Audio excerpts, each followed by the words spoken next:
The entire first-class cabin was judging him. A desperate father, a screaming baby, angry passengers demanding silence. Then a boy nobody expected stepped forward with a gift that would turn judgment into awe and poverty into opportunity. Before we dive in, let us know in the comments what time it is and where you're watching from. Let's start. The baby wouldn't stop crying. David Monroe pressed his eyes shut and bound 7-month-old Sophie in his arms for the 1,000th time. His white shirt stuck to his back with sweat. His expensive watch said they'd only been in the air for 2 hours. For more to go. Wah-wah. Sophie's face turned red as a tomato. Her tiny fists punched the air. The yellow blanket slipped off her shoulders again. Shoo! Shoo! Sophie bug, please, David whispered. He rocked faster. Nothing worked. Not the bottle. Not the pacifier. Not the gentle humming he'd tried 20 minutes ago. Around him, the first-class cabin felt like it was holding its breath. And getting angrier by the second, an older woman in a purple dress 2 rows up turned around. Her face looked like she'd just bitten a lemon. Some people shouldn't travel with babies, she said loudly to her husband. David's cheeks burned hot.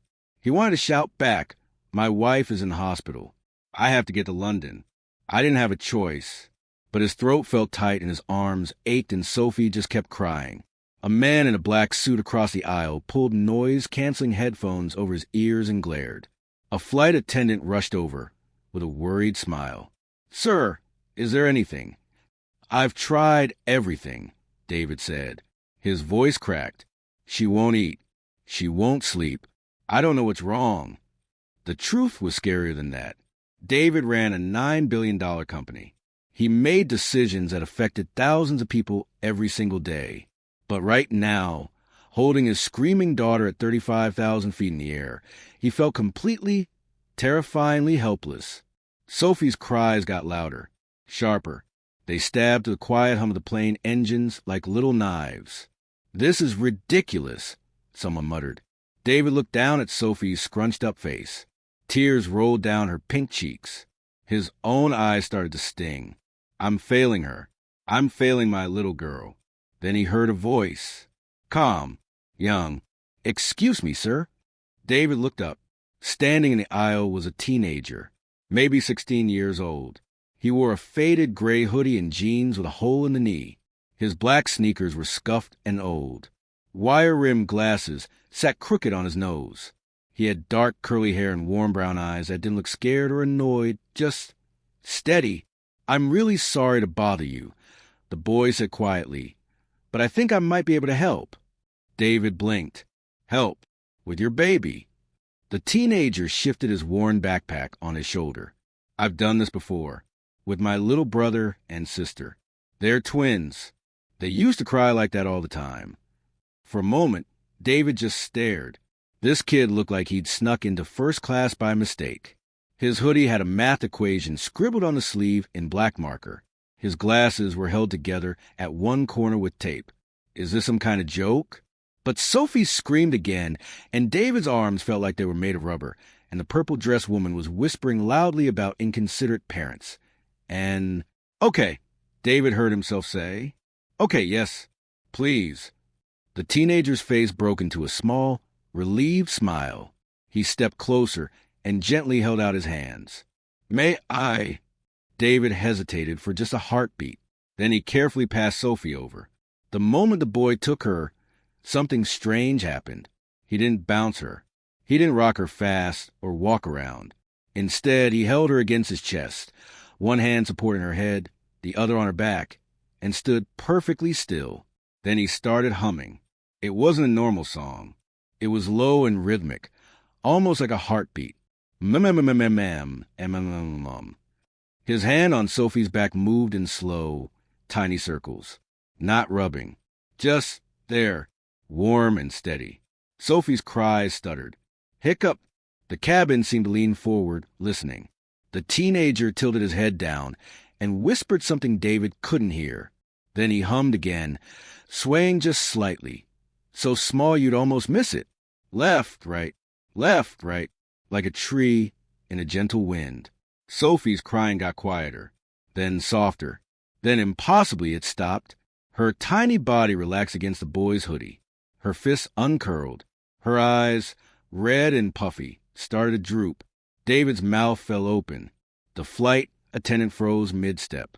Even the purple-dressed woman turned all the way around in her seat, eyes wide. The teenager kept humming, kept swaying. After another minute, Sophie's breathing slowed into the deep, peaceful rhythm of sleep. Her little mouth hung open slightly. One tiny hand rested on the boy's shoulder. She looked like an angel. The boy looked up at David and smiled, shy but proud. "I think she just had gas-trapped," he whispered. "And she was probably scared because everything felt too big and loud. Babies can feel when we're stressed. So I just try to help her feel safe." David couldn't speak. His throat had closed up completely. He nodded, blinking fast. Carefully, moving like he was holding a soap bubble, the teenager stepped forward and transferred Sophie back into David's arms. She stayed asleep, her little pink onesie rising and falling with calm breaths. "Thank you," David finally whispered. His voice shook. Thank you so much. What's your name?" "Liam," the boy said. "Liam Santos." "I'm David Monroe." He looked down at Sophie's peaceful face, then back up at this mysterious teenager in the worn-out hoodie. "Liam, how did you do that?" Liam shrugged, adjusting his backpack. "My abuela taught me. My grandmother. She raised me and my little brother and sister while my mom worked 2 jobs. When the twins were babies, they cried all the time. Abuela showed me how to listen to what the crying meant and how to be calm so they could be calm too." David stared at him. This kid, who looked like he'd never been on a plane this nice in his life, had just done something David, with all his money and power and degrees from fancy universities, couldn't do. "Where are you sitting?" David asked suddenly. Liam pointed toward the back. "Economy. Row 38. "Absolutely not." David made up his mind in an instant. "You're sitting here, next to us. Please." He swallowed hard. "I might need your help again, and I'd like to talk to you, if that's okay." Liam's eyes went wide behind his taped glasses. "Here? In first class?" "Here," David said firmly. He waved over the flight attendant, who was still staring at sleeping Sophie like she'd just witnessed a miracle. "Can we get this young man moved to the empty seat beside me?" He's with us." The flight attendant smiled, a real smile this time. "Of course, Mr. Monroe." As Liam slid into the wide leather seat next to David, carefully setting his ratty backpack at his feet, David noticed something. Sticking out of the backpack's front pocket was a crumpled piece of paper covered in numbers and symbols. Not homework. Something else. Complex equations that made David's head spin just looking at them. "What's that?" David asked, nodding toward the paper. Liam glanced down and quickly pushed it deeper into his bag. His cheeks turned pink. "Oh, nothing. Just something I was working on." But David had seen enough. Those weren't high school math problems. Those were university level, maybe beyond. He looked at the 16-year-old kid in the torn jeans and the scribbled-on hoodie, who just calmed his daughter with nothing but patience and an old lullaby, and who apparently solved advanced mathematics for fun.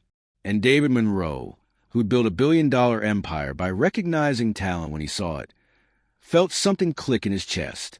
Who is this kid? Sophie sighed in her sleep, her little fingers curling around David's thumb. The plane hummed steadily through the clouds.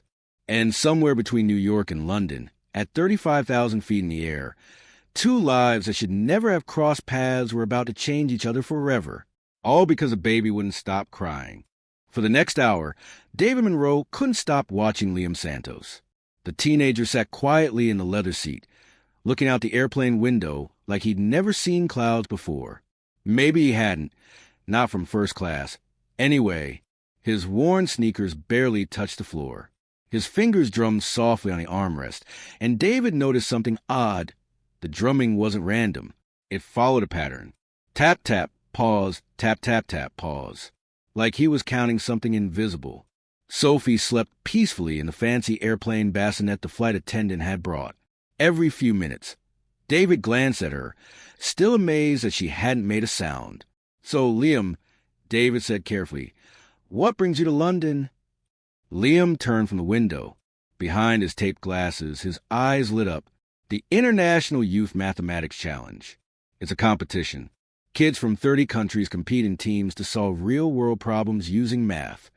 You qualify for an international competition? David tried to keep the surprise out of his voice. Liam nodded, but his smile faded a little. "Yeah, I got in, but I almost didn't come. The plane ticket cost so much money.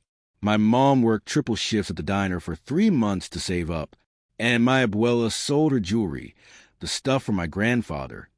His voice went quiet. "I told them not to, but they said..." He swallowed hard. "They said this was my shot. My one chance." David's chest tightened. "Your one chance for what?" "To show I'm good enough." Liam looked down at his hands. "I'm from the Bronx. The bad part, not the nice part. My school doesn't have a real math program. No fancy computers. No special teachers. I learned most of my math from library books and YouTube videos." He laughed, but it sounded sad. "The other kids in this competition, they're from private schools in Tokyo and Berlin and Sao Paulo. They had tutors since they were little. And I'm just me." David felt like someone had punched him in the stomach. Here was this brilliant kid, a kid who'd just done something David couldn't do, who was solving university-level math problems for fun. And he thought he wasn't good enough? "Liam," David said firmly, "can I see that paper? The one with equations." Liam hesitated.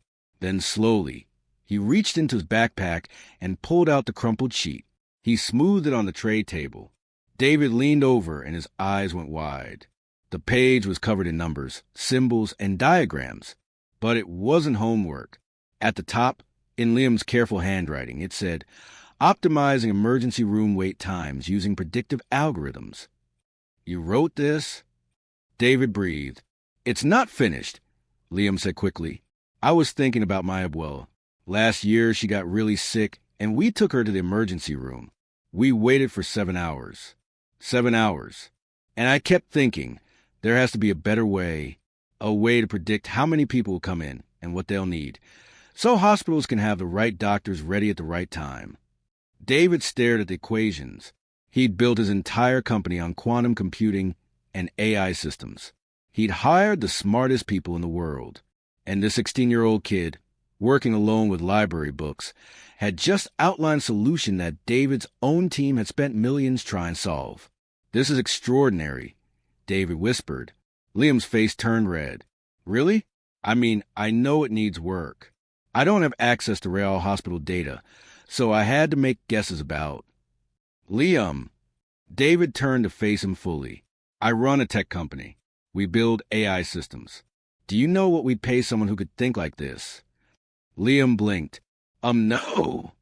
David's mind was racing. This wasn't just talent. This was genius. The rare kind that combined technical brilliance with real empathy. Liam didn't just want to solve math problems. He wanted to help people. His grandmother, sick patients, crying babies. An idea started forming. A crazy, impossible, perfect idea. "Liam, I need to ask you something," David said. "And I want you to think carefully before you answer." "Okay." "I'm in London for a week. Important business meetings. And I have Sophie with me because..." He paused, took a breath. "Because my wife is in the hospital back home. She had emergency surgery. She's going to be fine," he added quickly, seeing Liam's worried face. "But she can't travel, and I can't miss these meetings. They've been scheduled for months." "I'm sorry," Liam said softly. "Thank you." David glanced at sleeping Sophie. "Here's my problem. I thought I could handle everything. The meetings, taking care of Sophie, all of it. But after today..." He shook his head. "I can't do this alone.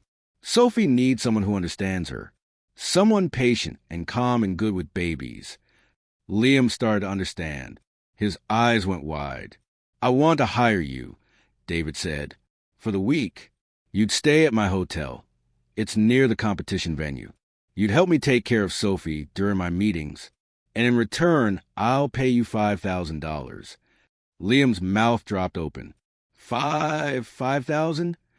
Plus, I'll make sure you have everything you need for the competition. Transportation, meals, anything. And David pulled out his phone. I have connections at the London Institute of Technology. They're hosting the competition. I can arrange for you to meet some of their professors, people who can help you develop ideas like this. He tapped the emergency room paper. Liam looked like he might faint. Mr. Monroe, I know it's a lot to think about, David said gently. And I know we just met. But Liam, I'm a good judge of people. It's literally my job, and I see something special in you. Something rare. You calm my daughter in minutes when I couldn't do it in hours. You're teaching yourself advanced mathematics because you want to help your community. You're exactly the kind of person I want to invest in. Invest in? Liam whispered. I run the Monroe Foundation, David explained. We give scholarships to talented kids who don't have access to opportunities. Kids like you. This week is a test run. If it works, if you help me with Sophie and do well in the competition, I want to offer you a full scholarship. University. Anywhere you want to go. All expenses paid. The color drained from Liam's face. You're serious. Completely serious. For a long moment, Liam just stared at his hands. His eyes got shiny behind his glasses. When he spoke, his voice cracked. My mom is going to cry. Like, really cry. David laughed. It felt good to laugh. Is that a yes? Yes. Liam looked up, and tears were streaming down his cheeks, but he was smiling the biggest smile David had ever seen. Yes, Mr. Monroe. I'll help you. Thank you. Thank you so much. They shook hands, David smooth and manicured, Liam's callous from work, and something shifted in the air between them. This wasn't just a business deal. This was the beginning of something neither of them fully understood yet. When the plane landed at London Heathrow, Liam Santos walked through the terminal carrying his ratty backpack and pushing a cart with David Monroe's expensive luggage. Sophie slept in David's arms, her little pink onesie clean and her face peaceful. People stared. At the billionaire in the wrinkled white shirt, at the teenager in the worn hoodie, at the sleeping baby who'd screamed across the Atlantic. They made an odd family. But they were a family now, in a way. At least for this week. A sleek black car waited outside. The driver opened the door, and Liam hesitated before climbing into leather seats nicer than his entire apartment. Where are we going? Liam asked. David smiled. The Rosewood Hotel. 5 stars. And tomorrow morning, you have a mathematics competition to win. As the car pulled away from the airport, Liam pressed his face to the window and watched London rush by. The old buildings, the red buses, the River Thames glittering in the afternoon sun. He thought about his abuela back in the Bronx, probably praying for him right now. He thought about his mom, exhausted from her diner shifts, but smiling when she'd hugged him goodbye at JFK Airport. He thought about his little brother and sister, the twins who cried and laughed and drove him crazy, but taught him patience and love. And he thought about the crumpled paper in his backpack, about emergency rooms and algorithms, and his dream of using math to make the world gentler for people like his family. Thank you, Liam whispered. So quietly David almost didn't hear. No, David said, adjusting Sophie in his arms. Thank you, because David Monroe, who'd spent his whole life building companies and making billions, had just realized something important. The most valuable things in life couldn't be bought. They could only be given. And sometimes they came from the most unexpected places, like a 16-year-old kid in a worn-out hoodie who knew how to calm a crying baby and dream impossible dreams. The car turned toward the hotel, and the London sky burned gold with sunset. Tomorrow would bring new challenges. But tonight, for the first time in days, both David and Liam felt something they'd almost forgotten. Hope. The morning of the International Youth Mathematics Challenge, Liam Santos stood in front of a mirror in the fanciest hotel room he'd ever seen. He still wore his gray hoodie and torn jeans. They were the only clothes he brought. But somehow, after everything that had happened, he didn't feel embarrassed anymore. Behind him, Sophie sat in her playpen, chewing on a soft toy and babbling happily. David had already left for his morning meeting, trusting Liam completely. A hotel nanny would arrive, soon to watch Sophie while Liam competed. "Wish me luck, Sophie Bug," Liam whispered. Sophie blew a spit bubble and laughed. The competition took place in a massive hall at the London Institute of Technology. Hundreds of teenagers filled the room. Kids in crisp uniforms from private schools, wearing expensive watches and carrying tablets and laptops. Liam clutched his worn backpack and tried not to feel small. "Welcome, competitors." A woman's voice boomed through speakers. "Today, you'll work in international teams to solve real-world problems. You'll be judged not just on correct answers, but on creativity, teamwork, and practical thinking. Good luck." Leo was assigned to Team 7. His teammates were Yuki from Tokyo, wearing a perfect school uniform, her hair in a neat ponytail. Hans from Berlin, tall and serious, with scientific calculator watch. Maria from Sao Paulo, confident and quick-talking. And Liam from the Bronx, in his hoodie with the math equation on the sleeve. They stared at each other awkwardly. "So," Maria said, sizing Liam up, "where do you go to school?" "Washington Heights Academy," Liam said quietly. "In New York." "I've never heard of it," Hans said. Not mean, just matter of fact. Yuki smiled kindly. "That's okay. I'm sure you're very smart to be here." Liam's cheeks burned. They didn't mean to make him feel bad, but he could tell what they were thinking. How did this kid even qualify?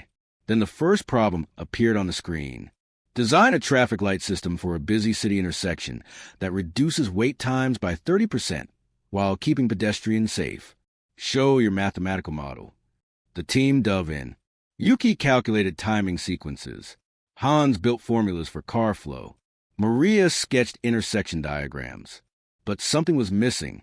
After 20 minutes, their solution looked perfect on paper, but Liam frowned. "What's wrong?" Yuki asked. Liam hesitated. Then he pointed to their diagram. "This works if every driver follows the rules perfectly. But people don't do that. In my neighborhood, drivers run yellow lights all the time, and elderly people need more time to cross the street than your formula gives them." Hans frowned. The problem asked for mathematics, not social observations. "But math is supposed to solve real problems for real people," Liam said softly. "Right." The team went quiet. Then Liam pulled out a pencil and started scribbling. "What if we add a buffer time, a grace period that accounts for human behavior, and a sensor that detects when someone's crossing slowly, so the light automatically adjusts?" He wrote equations quickly, filling the margins of their paper. His teammates leaned in, watching. "That's actually brilliant," Maria breathed. They rebuilt their entire solution around Liam's idea. When time was called, they submitted a model that wasn't just mathematically perfect. It was human. During lunch, a judge approached their table. She was an older woman with gray hair and kind eyes. "Team 7, she said, "I wanted to personally compliment your traffic light solution. It was the only one that considered human behavior patterns. Very impressive." She looked directly at Liam. "Was this your idea, young man?" Liam's teammates all nodded eagerly. "Yes, ma'am," Liam said. "What's your name?" "Liam Santos." She smiled. "Well, Liam Santos. Keep thinking like that. The world needs mathematicians who remember that numbers serve people, not the other way around." After she left, Hans clapped Liam on the shoulder. "We were wrong about you," he said simply. "You're not just smart. You're wise." For the first time all day, Liam felt like he belonged. That evening, back at the hotel, David listened to Liam excitedly describe every problem, every solution, every moment. Sophie dozed in Liam's arms. She started reaching for him the moment he walked through the door. They announced the scores tomorrow, Liam said, his eyes shining. "But honestly, Mr. Monroe, I don't even care if we win. Today I proved something to myself. I can compete with kids from fancy schools. I do belong." David smiled. I never doubted it for a second. He waited until Sophie was asleep in her crib. Then he turned to Liam, his expression serious. "Liam, I need to tell you something. This week, watching you with Sophie, hearing about how you think, seeing your kindness and your brilliance, you've given me an idea." "What kind of idea?" My company creates AI systems for businesses, banks, tech companies, things like that. We make a lot of money. But lately, I've been wondering, what's the point? What does it all mean if we're not making the world better? David pulled out his tablet and showed Liam a presentation. I want to create a new division of my company. We'd use AI to solve social problems, emergency room wait times, traffic systems, school lunch programs, homelessness. All the things that matter to real people but don't make headlines. Liam's eyes went wide. And I want you to help me build it, David said. Not now, you're 16, you need to finish school. But I'm offering you a full scholarship to any university you choose. You'll study whatever you want. And every summer, you'll intern with my team. When you graduate, if you want it, there's a job waiting for you. Liam couldn't speak. Tears rolled down his face. You'd be helping people like your abuela, David continued gently. Like your mom. Like everyone in your neighborhood who deserves better. You'd take that beautiful brain of yours and use it to make sure no kid has to wait 7 hours in an emergency room. No family has to choose between paying rent and buying medicine. Why? Liam choked out. Why me? David thought about that moment on the plane. The crying, the desperation, the teenage boy in a worn hoodie who'd stepped forward when no one else would. Because you have something no school can teach, David said. You have a genius brain and a generous heart. That combination is rarer than any algorithm, rarer than any fortune. He held out his hand. So what do you say, Liam Santos? Want to change the world with me? Liam looked at David's outstretched hand. He thought about his abuela's prayers, his mom's triple shifts, his baby siblings who taught him patience, the emergency room paper in his backpack, the judges who called his thinking wise. He thought about every kid in every struggling neighborhood who had big dreams but small chances, and he took David's hand. Yes, Liam said, let's change the world. 3 months later, Team 7 won second place in the International Youth Mathematics Challenge. Liam's emergency room algorithm became his college application essay and got him accepted to MIT with a full Monroe Foundation scholarship. David's wife recovered fully and fell in love with Liam when she met him, the boy who saved Sophie and my husband on that crazy flight. Sophie's first word was Liam. And David Monroe's new division, Monroe Social Solutions, launched with Liam as its youngest junior consultant. They started with emergency rooms, then schools, then housing. They didn't solve everything. The world's problems were too big for that. But they solved some things, for some people, and that mattered. 5 years later, Liam stood on a stage at MIT, graduating with honors. In the audience sat his abuela, crying happy tears. His mom, wearing a new dress she didn't have a say for months to buy. His siblings, not babies anymore, but proud teenagers cheering wildly. And David Monroe, holding 6-year-old Sophie's hand, beaming like Liam was his own son. Because, in a way, he was. All because of one transatlantic flight. One crying baby. One act of courage from a boy in a worn-out hoodie. And one man wise enough to recognize that help can come from the most unexpected places. The crying had stopped. The doors had opened. And 2 families from completely different worlds had become one. Speech balloon, your turn. If someone showed you unexpected kindness that changed your life, drop a red heart in the comments and tell us what happened. What would you do if you were in David's shoes? Would you have given Liam a chance? Let us know below. And if this story touched your heart, share it with someone who needs to hear that one ACT of kindness can change everything. Remember, you never know when your moment to help someone or be helped will arrive. Stay open. Stay kind. Stay ready. See you in the next story. Glowing Star.